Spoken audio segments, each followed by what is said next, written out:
Assalamualaikum warahmatullahi wabarakatuh. Selamat pagi anak-anakku, siswa-siswi kelas 7 SMP Budi Utomo Surakarta yang saya banggakan. Alhamdulillah kita bisa melanjutkan pembelajaran jarak jauh untuk pelajaran IPS. Nah, kali ini kita akan membahas subbab terakhir pada bab 3. Itu artinya besok pertemuan minggu depan kita akan melaksanakan ulangan harian 1. Nah, dari materi pertama, subbab pertama hingga peran iptek dalam kegiatan ekonomi. Nah, kita mulai pembelajaran pagi ini. Peran ilmu pengetahuan dan teknologi dalam kegiatan ekonomi. Ilmu pengetahuan dan teknologi merupakan segala pengetahuan yang berhubungan dengan teknologi, baik penemuan yang terbaru yang berkaitan dengan teknologi ataupun perkembangan terhadap bidang teknologi itu sendiri. Jadi ilmu pengetahuan dan teknologi itu merupakan pengetahuan yang berhubungan dengan teknologi elektronik, teknologi apapun itu, baik penemuan yang terbaru ataupun perkembangan terhadap bidang teknologi itu sendiri.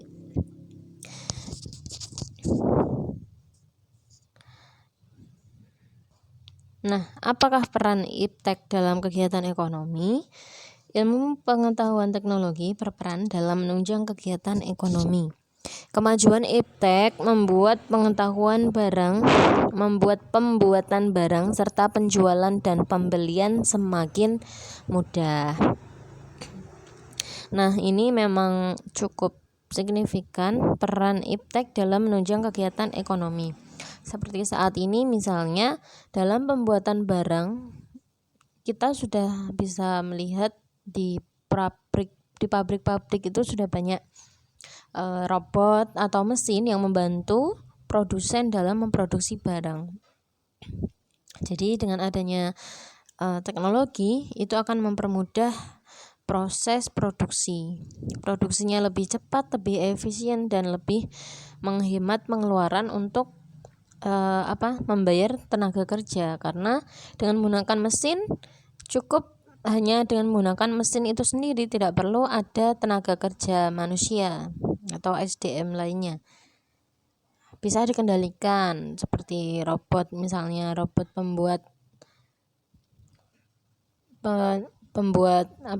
pencetak pada kain dan lain sebagainya, masih banyak. Kemudian dalam proses penjualan itu juga kita sudah tidak asing ya dengan teknologi saat ini, dengan pasar online atau belanja online.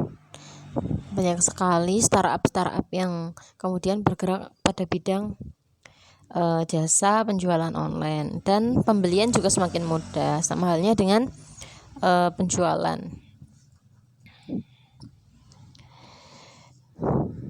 Dari sisi produksi, kemajuan ilmu pengetahuan dan teknologi akan membantu kegiatan ekonomi, misalnya berkaitan dengan kemajuan mesin-mesin produksi. Kalau dalam contoh itu ya masih menggunakan tenaga manusia, tapi di sisi lain juga menggunakan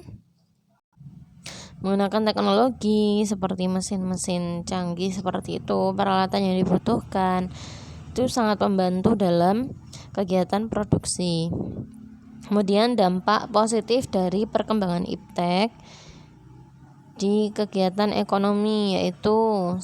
Kegiatan produksi barang dan jasa menjadi semakin cepat dan mudah karena tenaga manusia sudah digantikan oleh tenaga mesin. Dengan mesin itu produksinya semakin cepat, semakin mudah dan bisa lebih banyak. Misalnya dengan menggunakan tenaga manusia itu menjahit baju dalam satu hari itu menghasilkan misalnya 10.000, tapi menggunakan mesin bisa lebih banyak, misalnya 100.000 atau berapa kali lipatnya, seperti itu. Karena mesin itu bisa diatur. Kalau manusia itu kan butuh istirahat, ada batasnya. Kalau mesin itu bisa diatur sedemikian rupa sesuai dengan keinginan oleh operator. Kemudian 2, banyaknya lapangan pekerjaan baru yang dibuka seperti misalnya driver ojek online. Saat ini kan sudah banyak ya, sudah menjamur ojek online, kemudian layanan pengantaran barang dan lain-lain. Nah, itu juga membuka lapangan pekerjaan yang baru yang sebelumnya memang belum ada. 3, kegiatan distribusi barang menjadi semakin mudah dan cepat. Distribusi barang juga semakin cepat, semakin mudah karena adanya teknologi, misalnya menggunakan pesawat, menggunakan transportasi darat maupun laut, dan sangat membantu menjadi lebih cepat. Kemudian yang keempat, perusahaan bisa mendapatkan keuntungan yang meningkat karena produksinya lebih banyak, lebih cepat, sehingga keuntungannya otomatis meningkat. Kemudian nomor 5, kebutuhan masyarakat terpenuhi karena banyaknya kemudahan yang didapatkan dari pemanfaatan iptek tersebut. Jadi keinginan manusia untuk memenuhi kebutuhannya juga semakin mudah untuk mendapatkan apa-apa yang diinginkan karena adanya teknologi. Ini contohnya ya, memasak di sebuah restoran yang sudah menggunakan robot canggih. Yang memasak itu bukan lagi koki manusia tapi koki robot. Kemudian pelayannya juga robot, seperti itu. Biasanya menggunakan kecanggihan teknologi itu loh. Namun di sisi lain, adanya perkembangan iptek ini juga membawa dampak negatif, yaitu jumlah pengangguran semakin bertambah. Nah, karena di sini ya tenaga manusia itu digantikan oleh tenaga mesin, tenaga robot, sehingga perusahaan atau pabrik itu tidak membutuhkan tenaga manusia lagi, tenaganya dikurangi, tenaga kerjanya dikurangi, digantikan robot. Nah, ini juga dampak negatif juga di sisi yang lain. Kemudian polusi semakin bertambah karena produksi yang semakin banyak. Nah, alat-alat teknologi itu juga ternyata menyisakan polusi yang kemudian membuat lingkungan kita semakin tercemar. Misalnya menggunakan diesel, menggunakan alat-alat apapun itu juga menyisakan polusi. 3, sumber daya alam juga semakin lama akan semakin habis karena dorongan untuk terus berproduksi. Nah, karena adanya kemudahan dalam produksi sehingga sumber daya alam juga semakin lama akan semakin habis karena yaitu tadi diproduksi terus menerus, sehingga sumber daya yang ada di alam ini juga berkurang, bahkan akan habis. Kemudian dari sisi distribusi, kemajuan ilmu pengetahuan dan teknologi akan mempermudah pemesanan hingga pengiriman barang. Misalnya ya ini transportasi melalui laut, misalnya seperti itu, karena kemudahan produksi barang semakin banyak, kemudian pemesanan juga semakin mudah, pembelian semakin mudah, pengiriman juga akan berdampak semakin cepat, semakin mudah.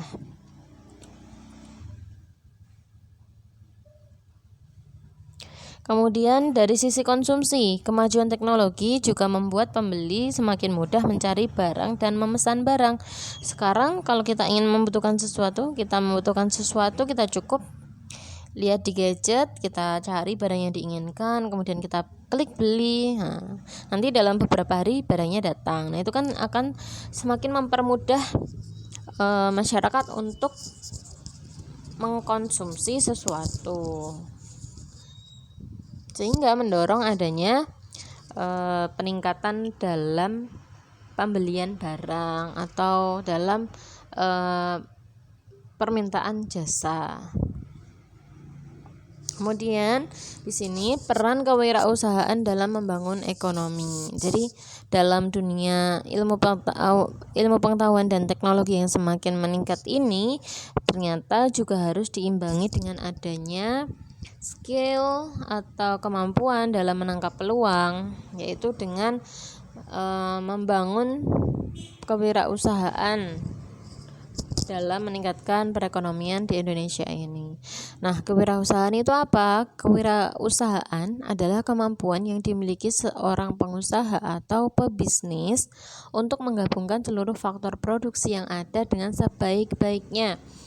Nah, seorang wirausahawan itu mempunyai kemampuan atau skill untuk bisa mengelola semua faktor produksi. Faktor produksi itu ada tenaga kerja, kemudian modal, kemudian ada sumber daya alam, dan juga pasar yang kemudian dia kelola sehingga menjadi sebuah usaha yang sangat menjanjikan. Nah, untuk kewirausahaan itu yang dimiliki adalah kreativitas untuk bisa membuka usaha atau membuka peluang bagi orang lain bekerja kepadanya. Jadi dia punya usaha, punya ide untuk membuat produk apa yang dibutuhkan dalam pasaran yang membutuhkan sangat banyak, sehingga kemudian dia bisa membuka peluang pekerjaan untuk orang lain. Selain itu juga dia harus bisa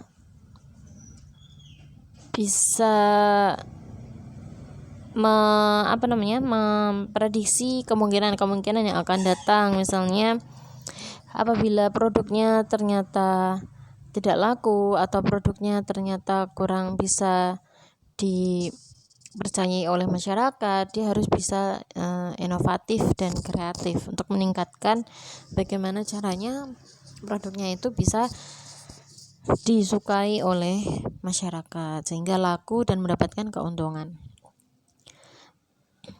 Nah, menjadi seorang wirausahawan itu untungnya apa bagi kita?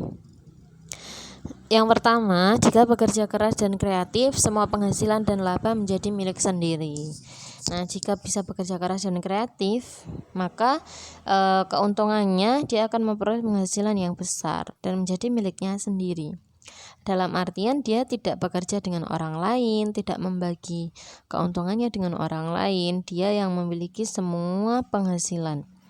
Namun di balik ini juga harus memiliki kepribadian yang kuat, karena menjadi seorang wirausahawan juga tidak mudah. Seperti yang kita ketahui, misalnya penemu atau pendiri KFC ya, diceritakan dia itu mendirikan KFC itu dalam keadaan sudah tua, sudah pensiun, tapi masih kekurangan dalam sisi ekonominya. Kemudian dia mendapatkan uang pensiunan itu dia gunakan, dia bahkan juga utang bank untuk bisa membuka usaha. Awalnya dia menawarkan Kentucky ayam goreng itu ke tetangga-tetangganya, dari pintu ke pintu, door to door, ya kan. Nah, kemudian juga tidak banyak yang menerima awalnya. Kemudian pada akhirnya karena dia digambarkan itu sampai dia 1000 kali mencoba untuk menawarkan, untuk berjualan 1000 kali ditolak, mengalami 1000 kali penolakan. Kemudian pada percobaan 1001 dia berhasil. Nah, seperti itu. Jadi seorang wirausaha harus mempunyai kepribadian yang kuat, harus punya tekad, harus punya semangat, harus punya jiwa yang kuat dan tidak takut untuk gagal. Karena seperti kata pepatah, kesuksesan itu adalah kegagalan itu adalah kesuksesan yang tertunda, seperti itu. Kemudian keuntungannya lagi yaitu dapat mengembangkan ide dan gagasan sepenuhnya tanpa ada yang mengatakan ide atau gagasan tadi buruk. Beda kalau kita bekerja dengan orang lain, kita menjadi misalnya karyawan di suatu perusahaan dan posisinya kita di bawah atau kita punya bos, punya atasan, ide atau gagasan kita itu belum tentu diterima. Jadi ada kemungkinan kita tidak diterima pendapatnya. Kalau kita menjadi bos, ya kita yang memutuskan ide itu dibuat atau tidak, dilakukan atau tidak, ya kita sendiri bosnya. Kemudian tidak bergantung pada orang lain. Kemudian memiliki jam kerja yang fleksibel, karena kita ya bosnya kita, yang menjalankan kita ya kita lebih fleksibel, lebih mudah, lebih enak. Kemudian tidak ada orang yang memerintah, ya kita bosnya sendiri, ya tidak ada yang memerintah kecuali tekad kita sendiri. Kemudian agar seorang wirausahawan itu menjadi seseorang wirausahawan yang baik, apa yang perlu dia lakukan? Yang pertama, mengembangkan daya dan visi. Mengembangkan daya visinya. Visinya apa? Tujuannya apa? Untuk membuat produk atau mencari keuntungan atau membuka lapangan pekerjaan untuk orang lain. Nah, semuanya itu punya tujuan sendiri-sendiri. Dia harus mempunyai visi dan misi. Kemudian mengembangkan pengetahuan. Jadi seorang wirausahawan itu juga harus mempunyai ilmu bekal yang cukup. Pengetahuan tentang dia mengelola keuangan, pengetahuan tentang bagaimana meningkatkan semangat dari karyawan, kemudian bagaimana cara mengelola sumber daya itu bisa menjadi sesuatu yang bermanfaat, kemudian bisa menjual dan lain-lain. Maka juga diperlukan pengetahuan. Maka benar kata Ali, jika kamu ingin dunia, maka semua itu dengan ilmu. Jika kamu ingin akhirat, maka semua itu dengan ilmu. Dan jika kamu ingin kedua-duanya, yaitu harus memiliki ilmu.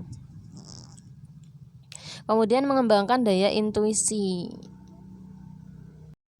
Nah, intuisi itu maksudnya adalah penalaran, pemahaman seseorang tanpa penalaran atau rasional.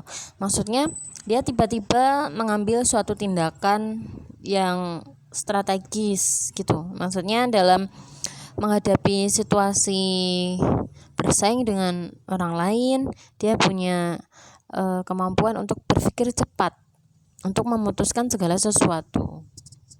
Kemudian mengembangkan daya imajinasi. Ini bertujuan supaya idenya itu semakin berkembang, semakin bagus lagi. Mengembangkan daya berpikir kreatif, inovatif, dan visioner. Jadi harus kreatif, inovatif supaya karyanya itu diminati oleh orang banyak, bermanfaat, dan juga laku di pasaran. Dan visioner itu berpikir jangka panjang atau berpikir masa depan. Nah, peran penting kewirausahaan bagi pertumbuhan ekonomi dan bisnis. Yang pertama, menciptakan lapangan kerja dan menyerap tenaga kerja. Jadi sebuah usaha itu memang membutuhkan tenaga kerja yang banyak. Kemudian di situ juga bisa membuka peluang usaha, membuka peluang pekerjaan bagi orang lain, minimal ya di lingkungan sekitarnya. Kalau dalam skala besar ya otomatis banyak tenaga kerja yang diserap.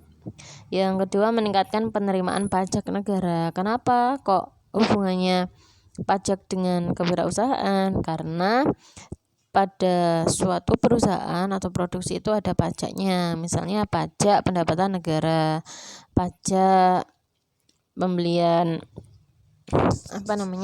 pajak perusahaan seperti itu, terus kemudian sewa lahan dan lain-lain.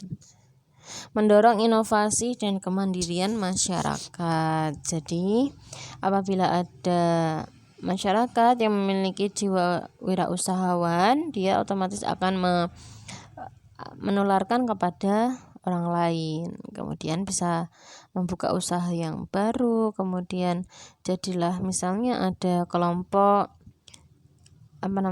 wanita tani misalnya, di situ dalam bergerak pada bidang pertanian, kelompok usaha misalnya lele dan lain-lain seperti itu. Nah, jadi skala mikro sehingga terdorong inovasi dan kemandirian dari masyarakat. Kemudian selanjutnya yaitu menjadi indikator keunggulan dan daya saing negara. Jadi ternyata dengan adanya perusahaan besar itu juga bisa menjadi indikator keunggulan dan daya saing negara, karena produk yang diproduksi oleh misalnya satu perusahaan itu bisa tembus ke pasar internasional itu menjadi indikator unggul dan bisa bersaing dengan negara lain. Karena selain itu juga bisa ada keuntungan bagi negara apabila misalnya bisa mengekspor suatu produk. Nah, ada devisa yang diperoleh oleh negara karena adanya pertukaran mata uang dari negara Indonesia dengan negara lain. Ya. Oke, untuk materi kewirausahaan ini juga bisa kalian baca pada buku paket kalian di halaman 172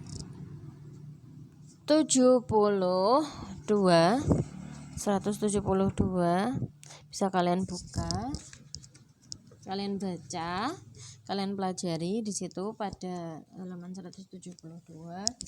Dan juga nanti minggu depan kita akan ulangan harian 1 untuk materinya, berarti dari